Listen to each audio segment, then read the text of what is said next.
কোটা সংস্কার আন্দোলনকে কেন্দ্র করে চলমান পরিস্থিতিতে রোববার সন্ধ্যা ৬টা থেকে দেশজুড়ে অনির্দিষ্টকালের জন্য কারফিউ জারি করা হয়েছে।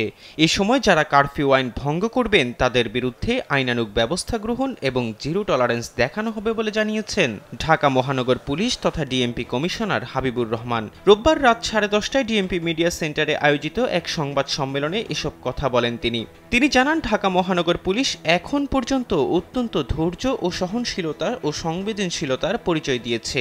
পুলিশের ব্যবস্থা গ্রহণ কোনো আন্দোলনকারী ছাত্রের বিরুদ্ধে নয়, তাদের ব্যবস্থা গ্রহণ নাশকতাকারীদের বিরুদ্ধে, সন্ত্রাসীদের বিরুদ্ধে, অগ্নিসংযোগকারী পুলিশ হত্যাকারীদের বিরুদ্ধে।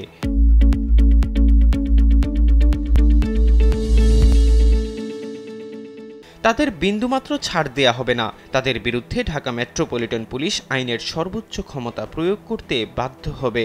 এ সময় কারফিউ চলাকালীন কাউকে বিনা প্রয়োজনে ঘর থেকে বের না হওয়ার আহ্বান জানান ডিএমপি কমিশনার জানান, বৈষম্য বিরোধী ছাত্র আন্দোলনের ব্যানারে যৌক্তিক কোটা সংস্কারের দাবিতে সাধারণ ছাত্রছাত্রীদের যে আন্দোলন শুরু হয়েছিল সেখানে আন্দোলনকারীদের ঢাল হিসেবে ব্যবহার করেছে দুর্বৃত্তরা।